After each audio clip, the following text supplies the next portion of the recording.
दे रहा होगा 305 रुपया MRP लिखी हुई है, और ये आजमगढ़ की मंडी से मुझे मिला है मात्र 8 रुपए का। कितना % कमीशन आप खा रहे हो? ये ऐसा क्यों है? इस पे भी चर्चा होती है। ये देखिए IB सेट है, जिसके माध्यम से ग्लूकोज ब्लड वगैरह चढ़ता है शरीर में, इसे कहते हैं IB सेट।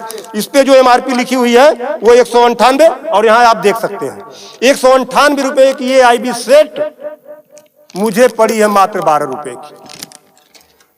फिक्स्टर वीगो सेट लगाने के बाद जो उस पर टेप लगाया जाता है, यह मुझे पड़ी है 6 से 7 रुपए की, और इस पे MRP 71 रुपया 50 पैसा। यहां भी आप देख सकते हैं। मैं इसलिए आपके बीच आया हूं। इसी प्रकार से बहुत सारे हजारों 2-3 हजार दवाएं ऐसी हैं जो 100 रुपए की दवा है 3000 की बिकती हैं। बाइकिल धागा जब आपका ऑपरेशन होता है, जिससे आपका सिला जाता है, वह 150 रुपए का आता है, उसकी MRP 1045 रुपया आप यहां देख सकते हैं। उसी प्रकार से लंग एक्सरसाइजर 150 रुपए का आता है, जिसका प्रिंट रेट है 690 रुपया। बुखार में जो पैरासीटामॉल की जो बोतल आती छोटी सी, वह 50 रुपए की आती है, और उसकी MRP यहां आप देखें MRP 522 रुपया है। कमर की बेल्ट जो 100 रुपए की आती है, उसे 500, 600, 700 रुपया प्रिंट।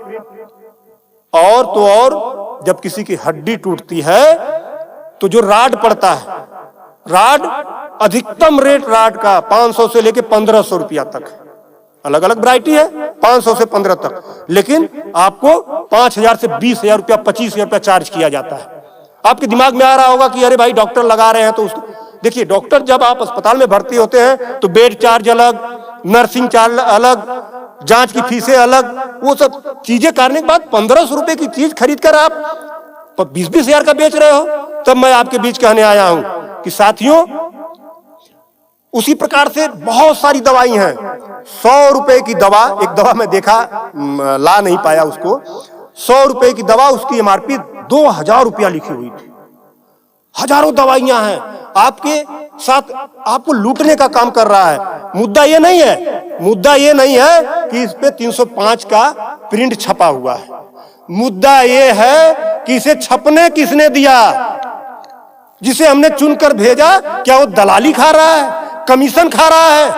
8 रुपए की चीज 305 रुपए का प्रिंट वो छपने क्यों दे रहा है? ये चोरी से थोड़ा ना बिक रही है, खुलेआम बिक रही है। तो ये जिम्मेदारी सरकार की है। इसीलिए मैं कह रहा हूं कि आइए, और ये मुद्दा किसी सपा, भाजपा, कांग्रेस, किसी नेता का थोड़ा ना है। ये भारत के 140 करोड़ जनता से जुड़ा हुआ मुद्दा है। आपको आगे आना होगा, और आगे आने के लिए आपको इस वीडियो को अधिक से अधिक शेयर करवाना होगा, अधिक से अधिक लोगों को बताना होगा। इसलिए नहीं कि मेरा ये प्रचार हो जाएगा, ऐसा कुछ नहीं है।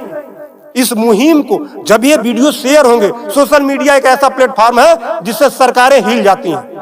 आज मैं इस चीज को लेकर आया हूं, ये जनता से जुड़ा हुआ मुद्दा है। जब आप मेरी इस बात को, जनता की इस आवाज को अपने इलेक्ट्रॉनिक गैजेट्स के माध्यम से आगे बढ़ाने का काम करेंगे, निश्चित रूप से सरकारें डरेंगी। और मैं तो कहता हूं, सरकारों को जनता से डरना चाहिए, जनता को सरकारों से नहीं डरना चाहिए। तब मैं आपके बीच कहने आया हूं कि आइए मेरे इस मुहिम को आगे बढ़ाएं।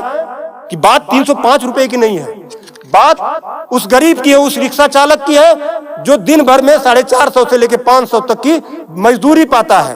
अगर उसकी तबीयत खराब हुई, वो बेहोश हो गया, उसके घर वाले किसी उसको अस्पताल लेकर जाते हैं, तो 305 रुपया वो अस्पताल केवल वीगो का चार्ज कर लेगा, फिक्स्टर का 71 रुपया चार्ज कर लेगा, और IB सेट का चार्ज कर लेगा। ये सब मिला के 600-700 रुपया हो गया। यानी उसकी 1.5 दिन की दिहाड़ी में अभी तो ग्लूकोज लगा ही नहीं, दवा कोई उसने खाया ही नहीं, बेड का चार्ज हमने बताया नहीं, अस्पताल का चार्ज हमने बताया नहीं। 1.5 दिन की दिहाड़ी उसकी केवल इस 3 आइटम से चली गई। आगे की दवा कहां से आएगी? तब उसका बाप खेत बेचेगा, उसकी बीबी गहना बेचेगी। इस तरह का लूट खसोट। और मैं तो कहता हूं, शर्म करो ऐसा करने वाले लोगों। 8 रुपए की चीज 305 की बेचते हो। आज आपके अस्पताल में अगर जो दाई है उसका वेतन 7,000 है, यानी प्रत्येक दिन 210 रुपया। अगर उसकी तबीयत खराब हुई, वो आप ही के अस्पताल में भर्ती होती है, तो उसकी 3 दिन की दिहाड़ी केवल इन 3 चीजों की लग जाती है। कुछ तो शर्म करो, कुछ तो सोचो। स्वास्थ्य, शिक्षा, सेवा का क्षेत्र है, लेकिन आपने इसे लूट का अड्डा बना दिया है। सरकारों के मिली भगत से ऐसा हो रहा है। तो मेरा निवेदन है आप लोगों से कि इस वीडियो को अधिक से अधिक शेयर करें ताकि